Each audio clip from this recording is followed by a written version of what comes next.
pledge allegiance to the flag, United States of America, to the republic for which it stands, one nation, under God, indivisible, with liberty and justice for all.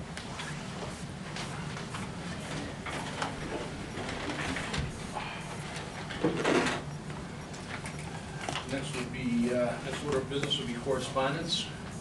Does anybody have anything they need to share? Commissioner? Approval of the December 9th, 2015 meeting minutes. Make a motion that we accept the minutes. Second. Okay, motion's been made and seconded to accept the minutes. Any discussions? No. All those in favor? Aye. Opposed? Abstentions? So moved. Chief's report. Commissioners, just a few items since last month. The department has begun over the last month firearms training and also medical training for our officers. Every 2 years they have to go to 16 hours of medical training because we're listed as first responders. So we respond to all ambulance calls. That's a requirement from the state. And about half the department is on, about half the department goes at a time, so different cycles. Firearms is we're doing tactical low light shooting at the indoor range at the correctional facility, and that should be done by the end of the month. By about 4 or 5 officers at a time. Also working quite closely with the youth services, the Board of Ed, and the Wellness Coalition. Doing a lot of very good youth programs here in town. We're not involved in all of them, but a number of them we are. One coming up is going to be the Shattered Dreams program at the high school. That's done, I believe, every 4 years here. That's a 2-day event before graduation. They do a mock accident, DUI accident with a death, and it involves police, fire, EMS, clergy. They do actors, the kids play acting roles as victims, and so that's in the planning stages, and our officers are involved in that. Currently, we're preparing the FY fiscal year 16-17 budget, and we're scheduled on February 18th for the Board of Finance.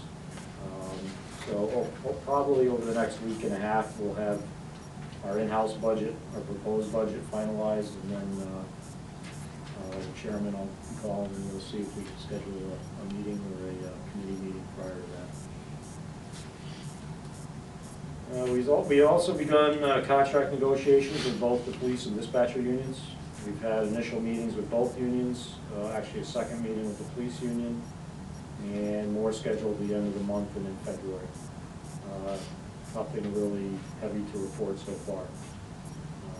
As most contract negotiations are, it comes down to wages and benefits. So, also, we're compiling the end-of-year stats, statistics, both for calls for service and crime statistics. The final numbers are very close to last year, but we'll have a more detailed synopsis in the report in February. Kind of breaking down, last year I broke down more of the major crime categories and see where we are. One thing that isn't added on there, over the past few days, we're exploring the whole idea of implementing the Narcan program in our cruisers for the heroin opioid overdoses. It's a medication that officers can administer if someone is having an overdose. Initially, when it came out, there were some cost concerns and storage concerns. Those seem to be alleviated. Talking to other departments, so we're trying to get a price and see how much training. Really the big thing for us would be it's a 4-hour block of training per officer. But over the last month and a half, we've had 3 overdose deaths, not deaths, overdoses, 1 death. Surrounding communities are getting hammered with overdose deaths. It's a major problem. Generally, we're pretty good here because EMS is close, but there are those occasions where we're getting an out-of-town ambulance or an ambulance from far away, and it might be 15 minutes, and that could be somebody's life. So we're we're kind of looking at that. Hopefully by next month's meeting, we'll have some concrete ideas on costs, and I can let you know.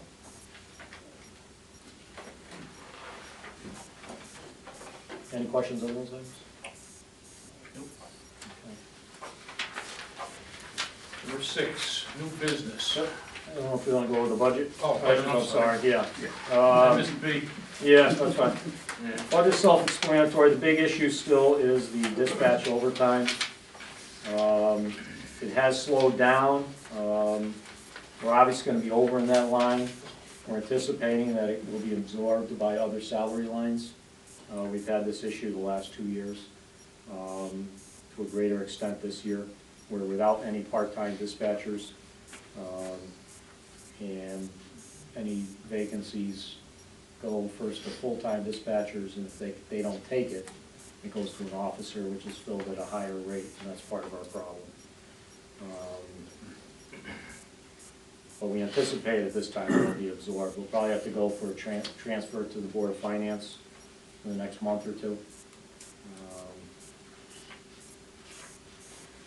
But that is the one area of any concern right now.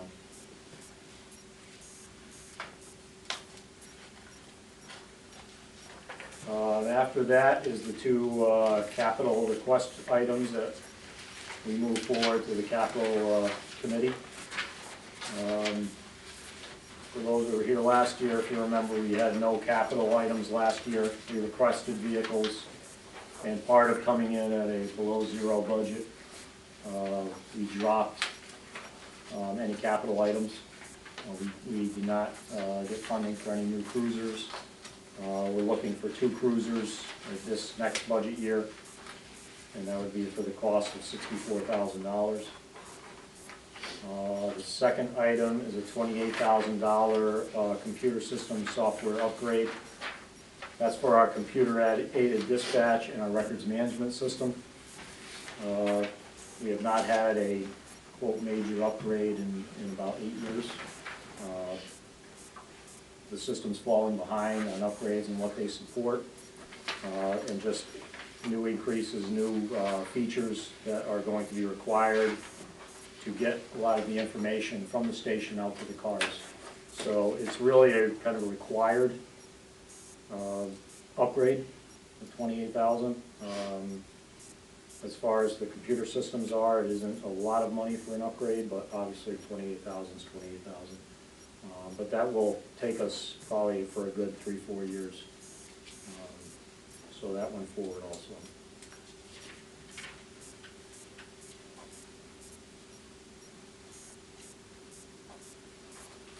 And those are the only capital items that we're requesting this year. Mr. Chairman, could I just ask a couple of questions, Chief? Just for information purposes. I don't disagree with what you have here.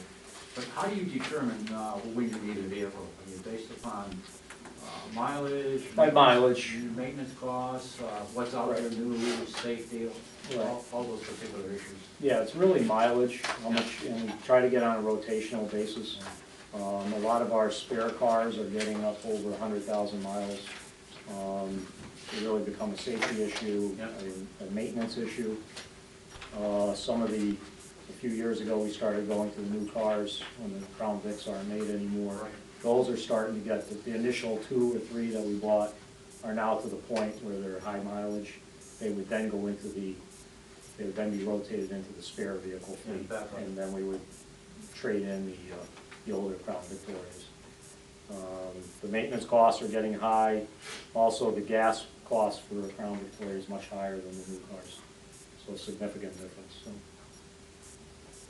we try to look for roughly 2 vehicles a year. Yeah. When I first got here, there's been a few years where we actually had a year where we did 3 my first initial year, trying to catch up because there weren't any purchased. So last year we did not get any. You start getting into those cycles, all of a sudden you're going to get into a point where you might have to buy 4 or 5 cars on the road. So. Thank you. Any questions, Rick? I have a quick one. Can we articulate that? Have I tried to articulate that for the planning board? But it said that the cutting it out. Yeah, I mean, last year was, you know, we all sat down and kind of said, what can we do without? And we presented it as, you know, fiscally, it was really coming in at that 0 or even less. So we offered that as a department and said, we'll go, we can survive another year. But with the understanding that you can't do that continuously. So I think we have a good understanding with them. I mean, it's just, I mean, the cars go 24/7. Yeah. That's their offices. I mean, it's just, you know, I mean, it's yeah. Yeah. Okay, that brings us to old business A, commission FOI training. Just making sure that everybody's still on board with that for 28, still good? They weren't looking for times per se, they were just looking for numbers, so I told her everybody was attending, so. I think they have a 2:30 and a 6:30 session. 2:30 and 2:30, 6:30 on the 28th. So. That's here, right? Yes. You know which one better? I'm sorry? You know which I one? don't know. Probably the other grass we have. Yeah. Big room, yeah. Yep. Okay. Request for stop sign west in Grove Street, Chief. Okay. You'll see my report there, 2 months ago, we had a request. Looking at the intersection, you know, as the report says, it's my recommendation that we add a stop sign on West Street, make that a traditional three-way stop. There is a problem with having viewed the intersection for a couple of days in the morning. Generally, obviously, people that live in the area know it, but confusion with operators that northbound on West Street does not have to stop. And also the fact that there's a bus stop there in the morning raises a safety concern. It's not out of the realm to have it the way it is, but the recommended method by the Uniform Traffic Code is to have a three-way stop. So that would be my recommendation. I'll make a motion that we have a stop sign placed on West Street at Grove. I can second that. Motion and a second. Do we have any further discussion on this? What took so long? What took so long? It's been an issue for all of my career. Yeah. All those in favor? Aye. Opposed? Abstentions? So moved. Request, Sorry, go ahead. request for the parking signs on Comm Right. Terrace. I would just ask that that be tabled for next month. Public Works is looking into, they believe they might already have something in their records that was already signed, and the signs were taken down at some point. So they're gonna get back to me on that. If that is the case, then we don't have to bring it forward. Have you spoken to the guy who wrote the letter? Yes, yeah. We have a motion to table that. Motion that we table that for now.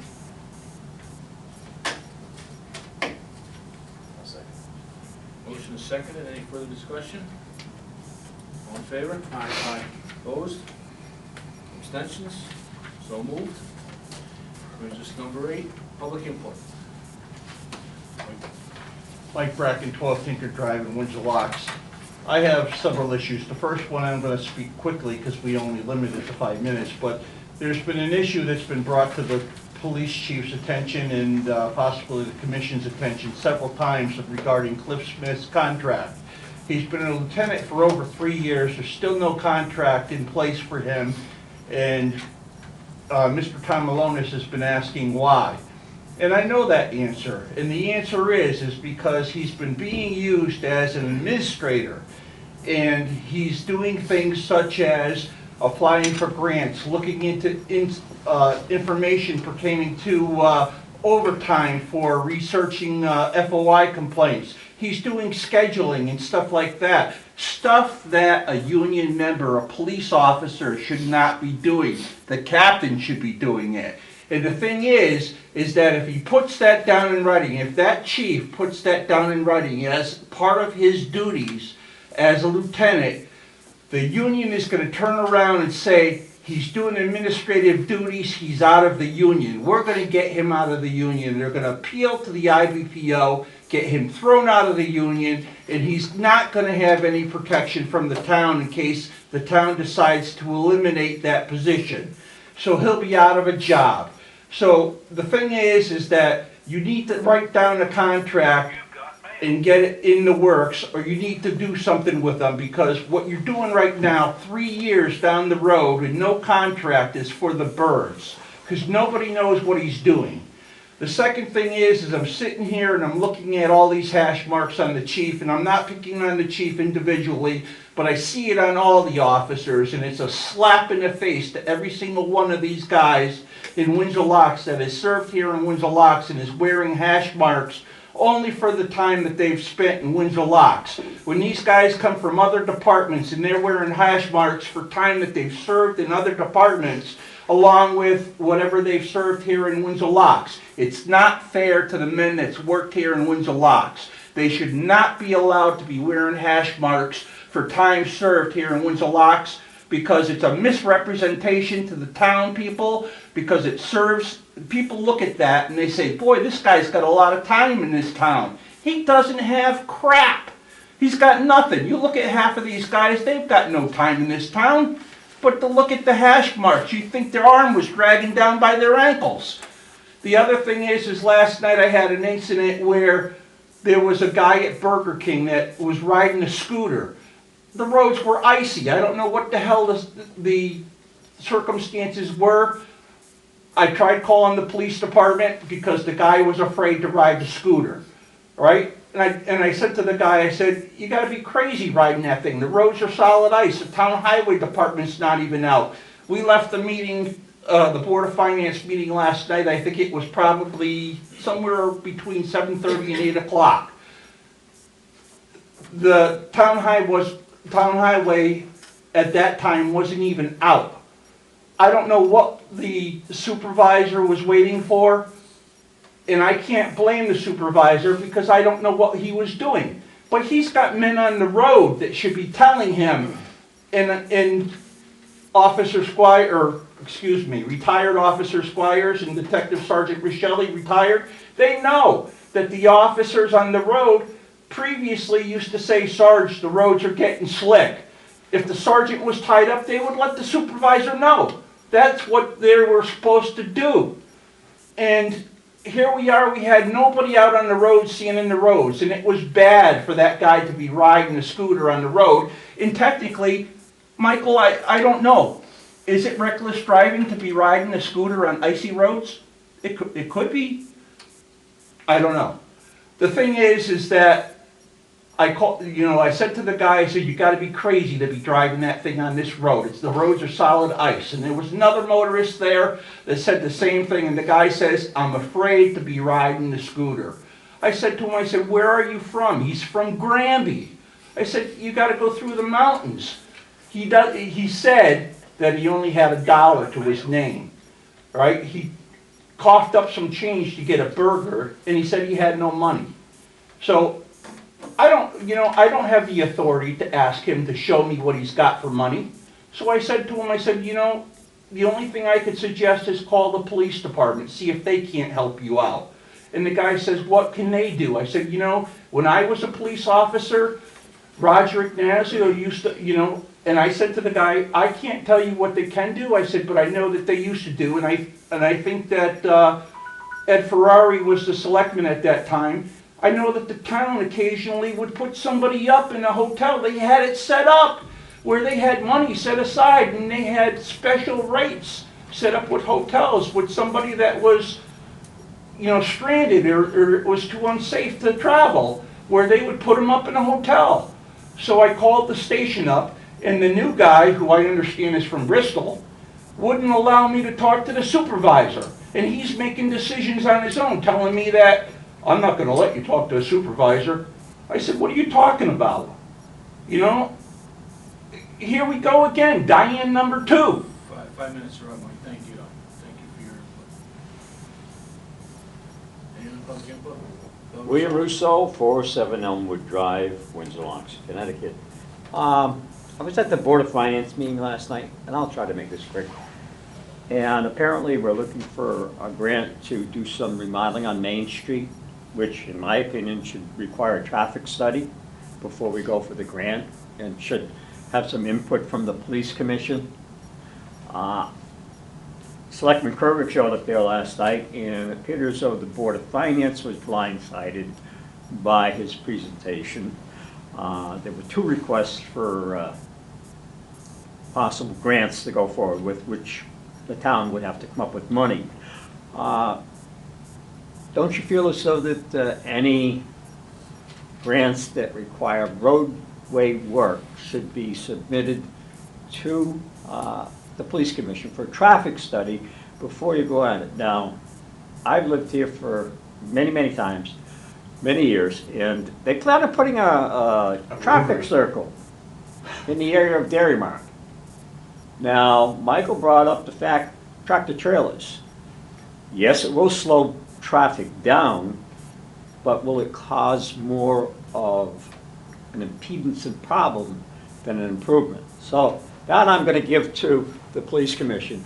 I also asked last night whether department heads met on a monthly basis to share information, which I think would be a wonderful idea, because if the left hand doesn't know what the right hand is doing, it's a big cluster, okay? All right, I'd like to know if you guys gave any consideration to my request to consider hiring new recruits versus hiring certified officers. Okay, and I know you don't have to answer that. I'd like to know how much it costs to send a person to the FBI Academy, if you can furnish me that. I'd like to commend all patrol personnel and officers that participated in the arrest on narcotics at Motel 6. Job well done. My only comment to that is, from the chief, and we all know, narcotics are here in Windsor Locks. They're proliferating. Chief Fraza says that we apparently are participating in a North Central type drug enforcement type unit, and I think that's great.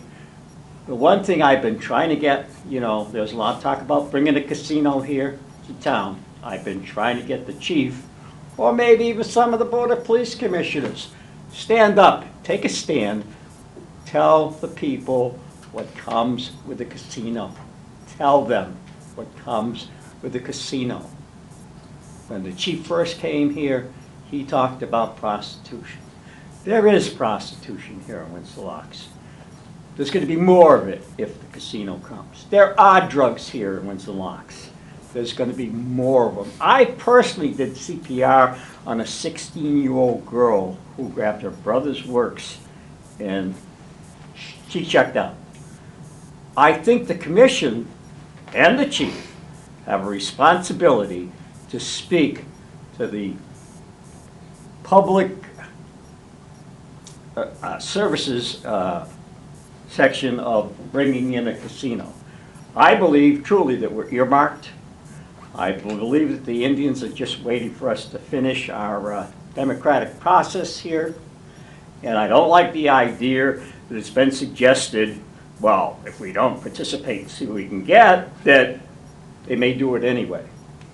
Anyway, that's a personal issue for mine. I think the drugs are a very important issue, and I don't think, I think you should speak to that.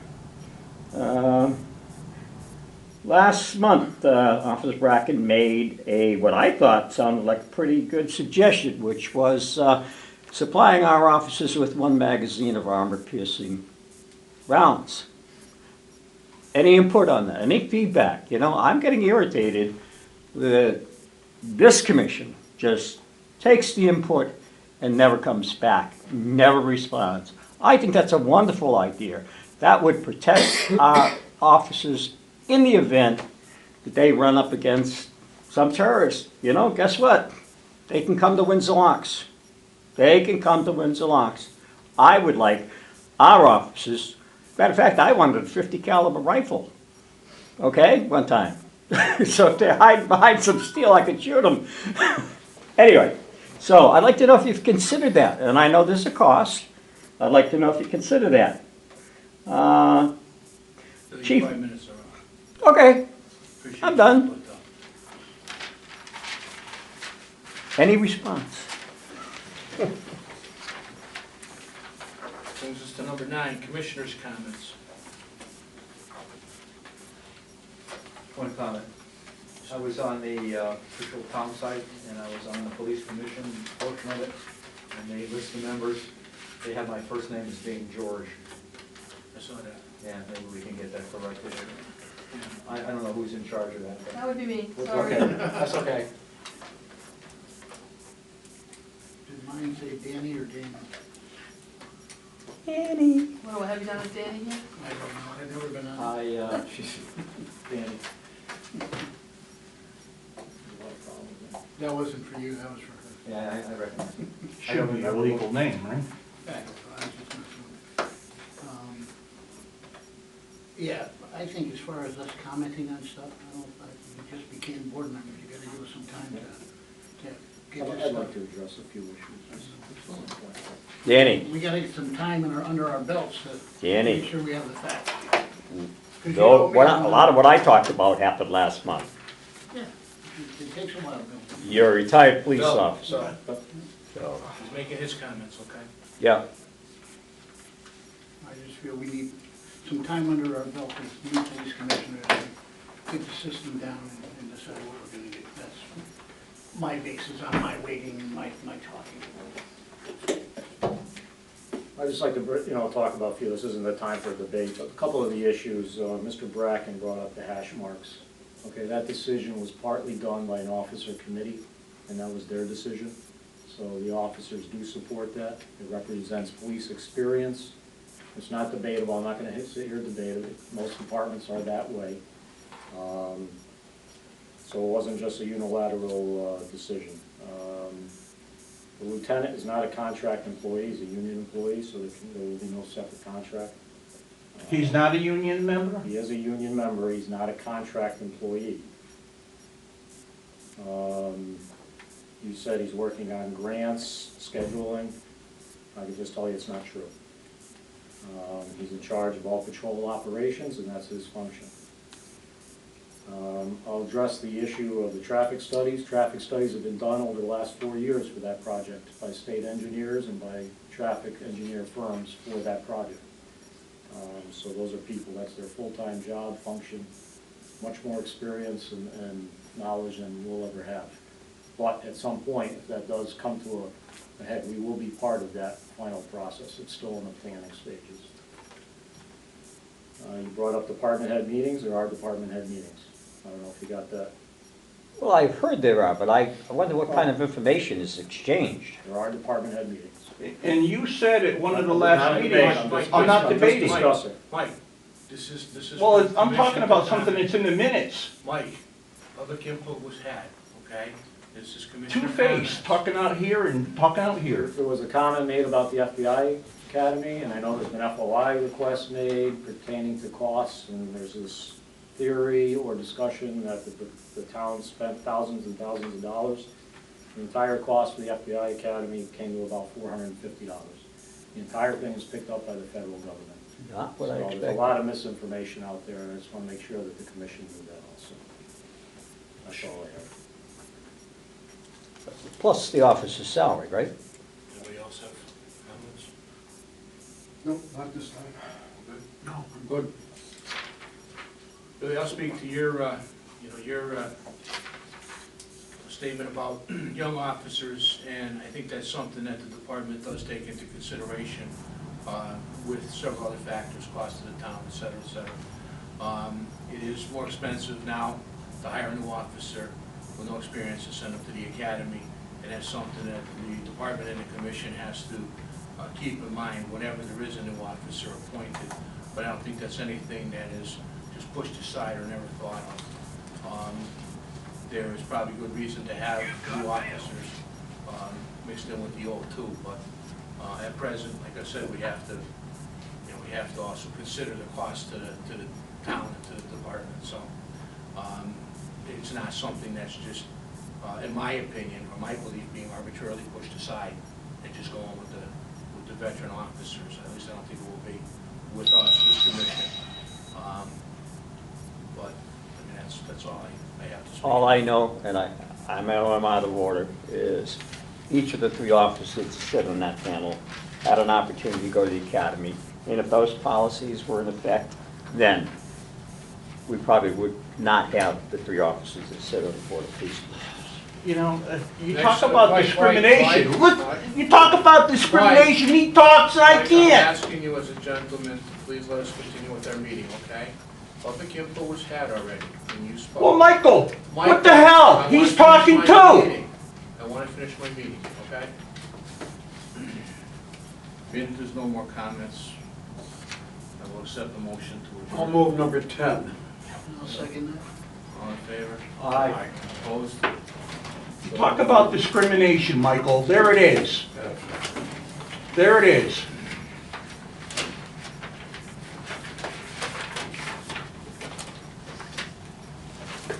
And now that the meeting's over, you tell me that there's a savings